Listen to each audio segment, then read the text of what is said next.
नमस्कार, हमारे छत्तीसगढ़ देख रहे हैं आप। मैं हूं आपके साथ सपना दीपक मंतेशिया। बुलेटिन का आगाज करेंगे।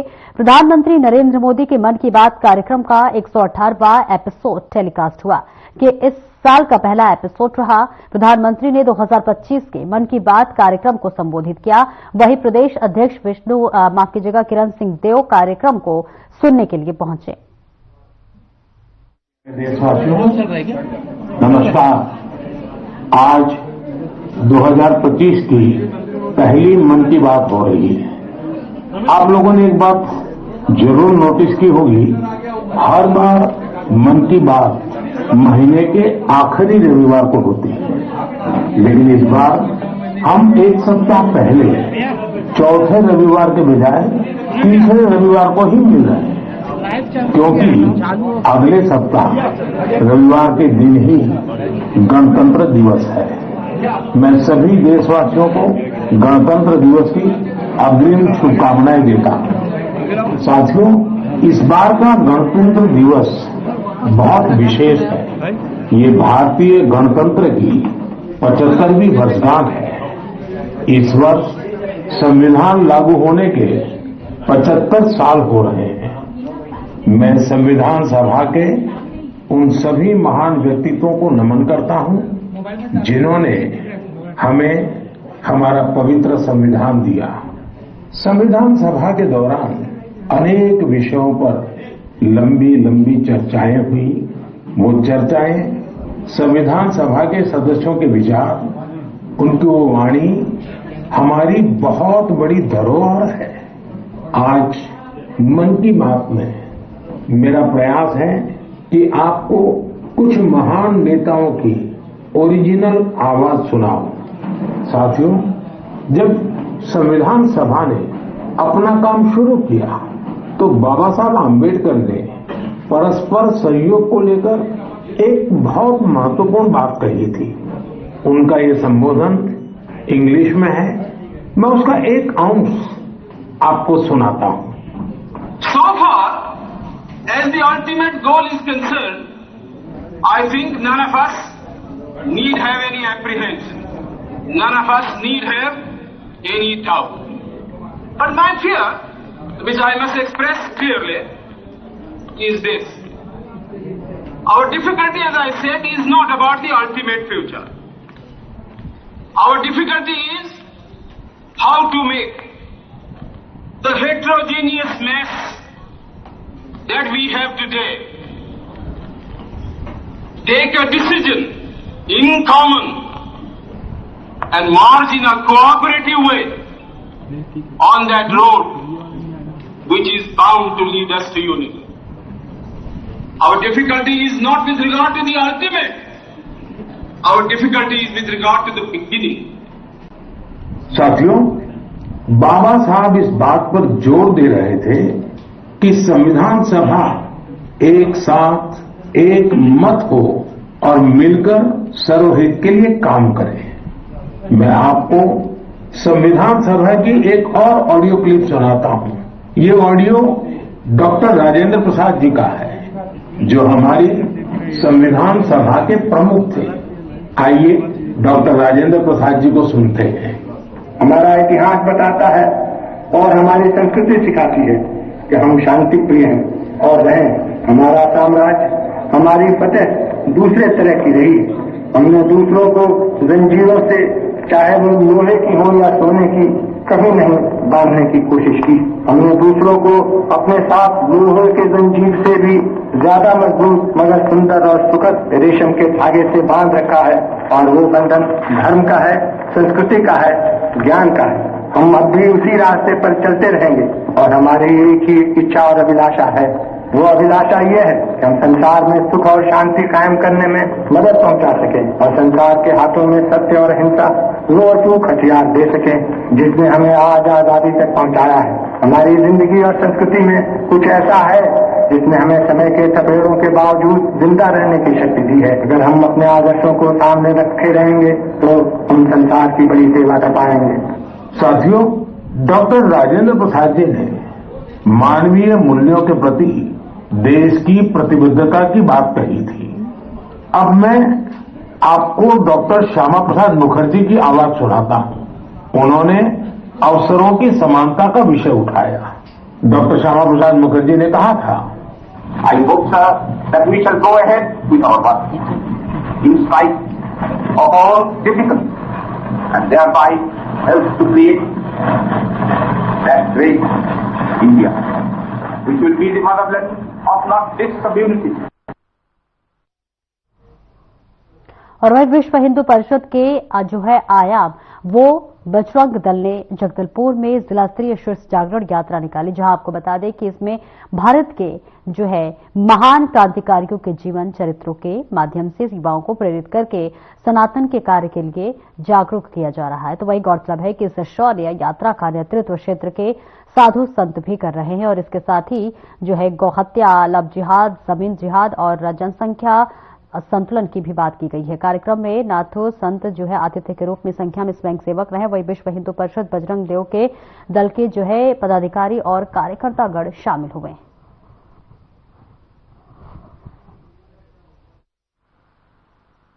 1992 6 दिसंबर उस दिन गीता जयंती थी। एक बड़ा कलंक था हिंदू समाज पर, वो मिटाया गया था। पीढ़ियां त्योहार को याद कर पाती हैं उसके इतिहास के साथ में, नहीं तो इतिहास की किताबों में या आगे जाकर किंवदंती बन के समाप्त बातें हो जाती हैं। 500 वर्षों का कलंक था, मिटाना आवश्यक था। हिंदुओं का स्वाभाविक रूप से और जागरण एक उसके कारण हुआ। तो ये सारी बातें स्मरण कराने के लिए प्रत्येक वर्ष हम गीता जयंती, अब वो तारीख के अनुसार अलग अलग रहती है क्योंकि हम तिथि से त्योहारों को मनाते हैं। तो उसके बाद 1 मास तक राम जन्मभूमि आंदोलन को और कैसे कैसे हुआ, साथ में हमारा विश्व हिंदू परिषद जो संगठन है उसका उद्देश्य क्या है, क्यों कार्य कर रहा है, क्या स्थितियां परिस्थितियां हैं, हमें क्या करना है, ये सारी बातें उन तक पहुंचाने के प्रयास होते हैं। लोग पंक्तिबद्ध युवा कतार में निकलते हैं, समाज को सुरक्षा का विश्वास होता है। बजरंग दल जब सड़क पर निकल रहा है तो सुरक्षा का विश्वास उनको मिलता है। ये कार्यक्रम उसी का एक स्वरूप है। पूरे प्रांत में प्रत्येक जिले में और कहीं कहीं जिलों से भी नीचे ऐसे कार्यक्रम हो रहे हैं।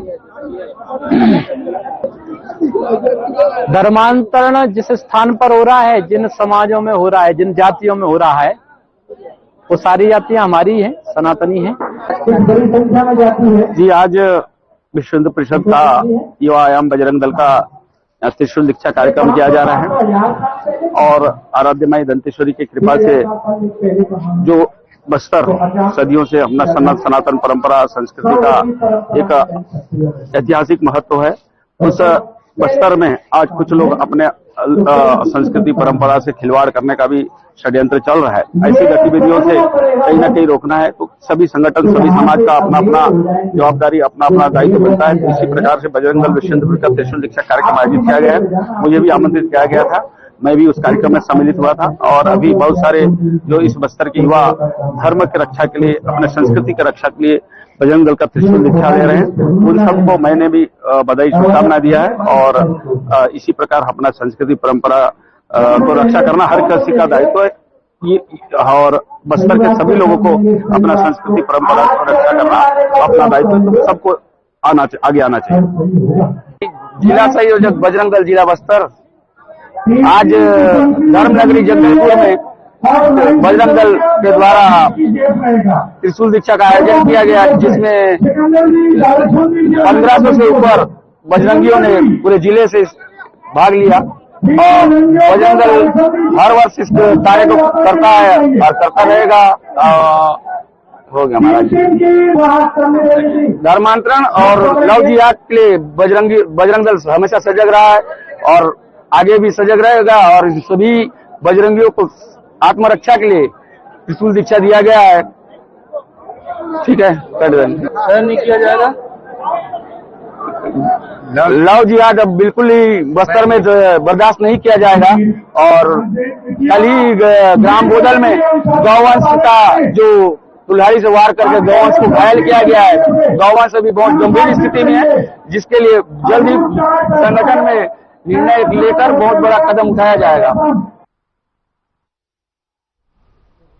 और वहीं मुख्यमंत्री विष्णु देवसाय ने जो है सारंगढ़ के सौगात देते हुए विकास कार्यों के लोकार्पण और भूमि पूजन किया। इस मौके पर कई गणमान्य लोग भी मौजूद रहे।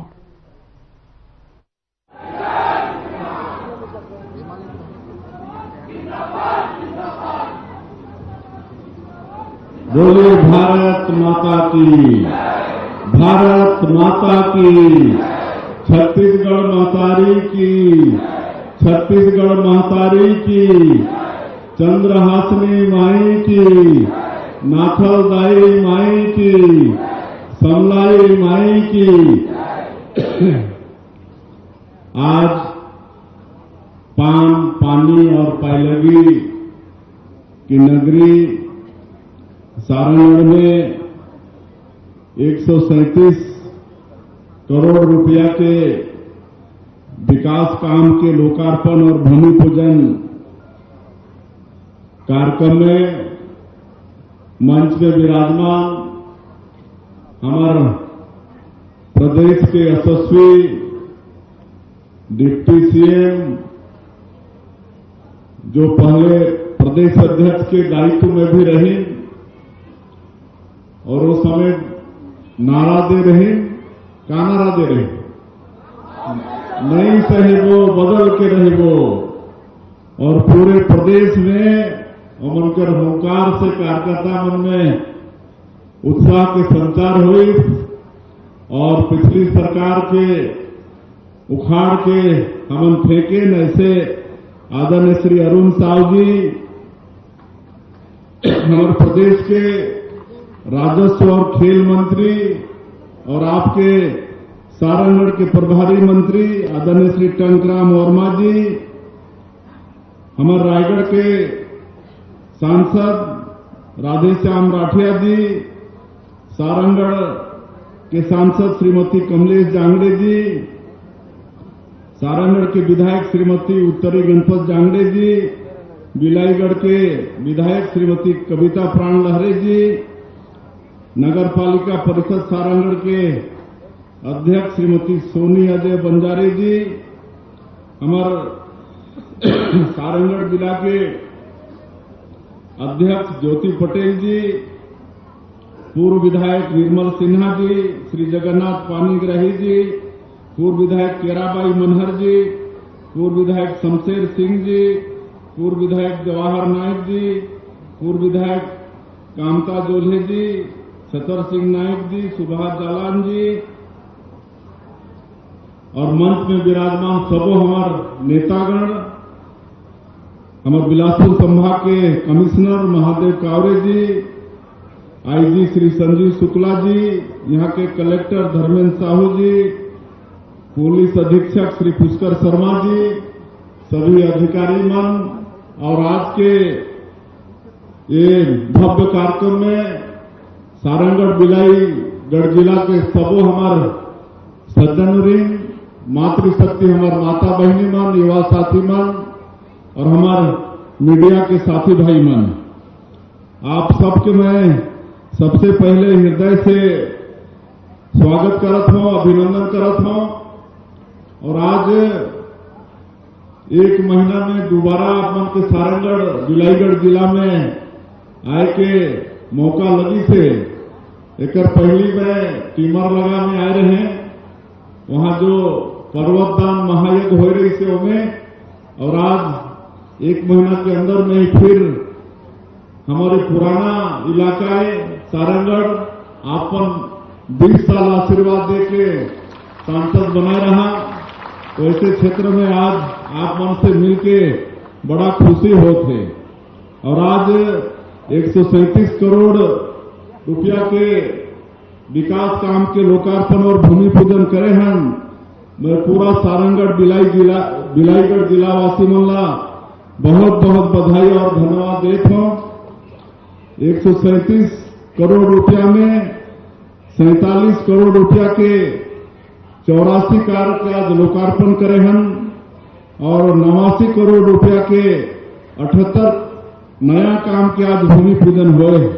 मैं बहुत बहुत जिलावासी मल्ला बधाई देता हूं और साथ ही साथ आज हम मत्स्य पालन विभाग में, उद्यान विभाग में, पंचायत ग्रामीण विकास विभाग में और कई लाभार्थी ला हम आज चेक और सामान वितरित करे हैं। ऐसे सभी लाभार्थी मल्ला भी मैं आज के अवसर में बहुत बहुत बधाई और शुभकामना देता हूं। उनके उज्जवल भविष्य के कामना में करत हूं। आज मुख्य रूप से एक बड़े काम के भूमि पूजन हुए हैं। यहाँ के जिला अस्पताल के भवन के 38 करोड़ रुपया के आज भूमि पूजन करे हैं। उसने आज सारंगढ़ बिलाईगढ़ जिला के जिला कार्यालय भवन के 18 करोड़ 75 लाख रुपया के भूमि पूजन करे हैं। निश्चित रूप से हमारे सारंगढ़ बिलाईगढ़ में विकास के गति तेज हुई आज के ये कार्यक्रम मन से। क्योंकि समय ज्यादा नहीं है, हमारा वापस भी जाना है और हमारे पूर्व नेता मन डिप्टी सीएम साहब 1 साल में जो हमारी सरकार मोदी के गारंटी ला पूरा करत है सब काम ला बताई नहीं है। आप सब ला मालूम है कि पिछला सरकार में हमारे छत्तीसगढ़ के 18 लाख गरीब मन प्रधानमंत्री आवास से वंचित हो गए हैं। ग्रामीण क्षेत्र में 5 साल में एक व्यक्ति के प्रधानमंत्री आवास बने नहीं रही और हमारे देश के यशस्वी प्रधानमंत्री के भी वादा रही कि भारतीय जनता पार्टी की सरकार बनी तो मुख्यमंत्री के पहला काम हुई 18 लाख गरीब मन के आवास स्वीकृत करना। और 13 दिसंबर 2023 सरकार शपथ लेने के बाद दूसरे ही दिन 14 दिसंबर 2023 पहला कैबिनेट बुला के 18 लाख प्रधानमंत्री आवास के स्वीकृति देने के काम ये सरकार करी। और आज बनत है, आज हम गृह प्रवेश भी कराए हैं और जहां भी जाते हैं वहां प्रधानमंत्री आवास जब उनके मकान पूरा हो जिससे उनके गृह प्रवेश करा था। 8,47,000 के स्वीकृति एक बार में भारत सरकार देश। उसके बाद में अभी हमारे देश के यशस्वी पंचायत और ग्रामीण विकास मंत्री श्री शिवराज सिंह चौहान जी अभी 1 सप्ताह पहले आ रही छत्तीसगढ़ और 3,88,000 प्रधानमंत्री आवास फिर स्वीकृत करके गए हैं। और अगले वित्तीय वर्ष में 2025 के अप्रैल महीना में फिर 3 लाख से ज्यादा प्रधानमंत्री आवास के आश्वासन देके गई हैं। और अब प्रधानमंत्री आवास में आवास प्लस 2024 के सर्वे काम शुरू होगी से और ये बारी बहुत और आदमी के लाभ मिली एक में। पहले देकर पास में 2 व्हीलर रही थे उमरला प्रधानमंत्री आवास से वंचित होना पड़त रही थे। लेकिन ये समय जेकर पास में 2 व्हीलर है, स्कूटी, मोटरसाइकिल है, वो भी प्रधानमंत्री आवास में अपन सर्वे करा सकते होकर लाभ ले सकते हैं। जो व्यक्ति खन 5 एकड़ असिंचित जमीन है वो भी एक लाभार्थी बन सकते हैं। 2.5 एकड़ सिंचित जमीन है तो वो भी एक लाभ ले सकते हैं योजना के। और जेकर 15,000 मासिक आय है वो भी प्रधानमंत्री आवास योजना में अपन सर्वे करा सकते हैं। तो इस सर्वे काम चालू है और इस समय भारत सरकार इस सर्वे में भी एक नया प्रयोग करी से एक ऐप के निर्माण हुए हैं। अपन मोबाइल में ऐप डाउनलोड करके आधार कार्ड लॉगिन करके उनमें अपन के फार्म आ जाही तो अपन घर बैठे अपन मोबाइल से अपन सर्वे खुद कर सका था। कोई दफ्तर जाना नहीं पड़ी आपला, न कोई अधिकारी के आपला इंतजार भी नहीं करना पड़ी। तो एक लाभ आपला अवश्य लेना है और किसान मन के भी वादा पूरा करे हैं। इस साल पिछले साल से भी ज्यादा धान खरीदी के संभावना है। पिछले साल 145 लाख मीट्रिक टन धान खरीदे रहे हैं। इस साल चूंकि बारिश भी अच्छा हुई से तो रिकॉर्ड भी टूटने वाला है। और जैसे हमारे डिप्टी सीएम साहब बताई हैं कि 31 जनवरी धान खरीदी की अंतिम तिथि है। ओकर बाद में 15 फरवरी के अंदर अंदर हम इस साल 27 लाख किसान अपन पंजीयन कराई है। तो 27 लाख किसान के खाता में जो अंतर की राशि हुई ओला भेजे के काम हमारे छत्तीसगढ़ के सरकार करने वाला है। और 2 साल के बकाया बोनस भी दे हैं। आज 70 लाख से ज्यादा हमारे माता बहनी मन के खाता में महतारी बंधन योजना के पैसा हर महीना 1,000 रुपया जात है। और मैं जिला के धरती ला प्रणाम करूं। यहाँ दानसारा जो हमारे शमशेर सिंह पूर्व विधायक जी के गांव है, वहां के हमारे माता बहनी में अभी हमारे गांव गए रही। अभी मैं कुछ दिन पहले जब गांव गए रहे तो वहां आज भी उनसे मुलाकात हुई। उमन महतारी बंधन योजना के पैसा से राम मंदिर के निर्माण उमन शुरू कर देने। तो ऐसे महिला सशक्तिकरण के काम ये महतारी बंधन योजना से होते। आज तेंदु पत्ता के भी दाम बढ़ाए हैं। राम लला दर्शन योजना में 20,000 से ज्यादा हमारे राम भक्त मन योजना के लाभ ले चुकी रहे। तो ये सब मोदी के गारंटी के काम हम करत हैं। और पीएससी घोटाला के भी बात हो रही थी। हमारे प्रधानमंत्री जी कह रहे हैं कि हमारी सरकार आएगी तो इसके जो भी दोषीदार होंगे उनको सजा मिलेगी। और आप मतलब बताते हुए गौरव होते कि आज सीबीआई पीएससी घोटाला की जांच कर रहे थे और इनमें भी जो दोषीदार हैं वो सब जेल जाना उनके भी शुरू हो गई थे। और हमारे डिप्टी सीएम साहब फिर एक बात का बताई है कि कल हमारे जो प्रदेश में 5,62,000 से ज्यादा भूमिहीन कृषि मजदूर हैं। उमला अभी वादा रही हमारे मोदी के गारंटी में कि हर महीना हर साल उमला 10,000 रुपया देवो तो कल घोषणा होगी से बहुत जल्दी उमन के खाता में भी कलेक्टर के माध्यम से उमन के 10,000 रुपया हर भूमिहीन कृषक ला मिल जाही। ये बहुत जल्दी मिलने वाला है। उसी तरह से कल हमारे देश के प्रधानमंत्री स्वामित्व कार्ड वितरण के शुभारंभ करेंगे। आप मला भी मालूम हुई। और हम भी कल हमारे प्रदेश के 10 जिला में कार्यक्रम रखे रहे हैं और कुल 61,000 व्यक्ति मन के स्वामित्व कार्ड कल दे हैं। ये स्वामित्व कार्ड जो ग्रामीण क्षेत्र में आबादी जमीन में हमारे आदमी मन जो कई पीढ़ी से 3-3, 4-4 पीढ़ी से मकान बना के रहत रही, लेकिन उमन के अधिकार पत्र नहीं रही थे और कई परेशानी का मला सामना करना पड़त रही थे।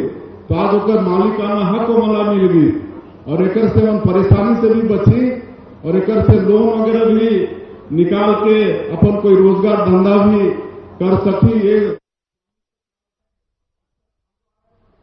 तो आप सुन रहे थे मुख्यमंत्री विष्णुदेव साय को। फिलहाल इस बुलेटिन में इतना ही। नमस्कार।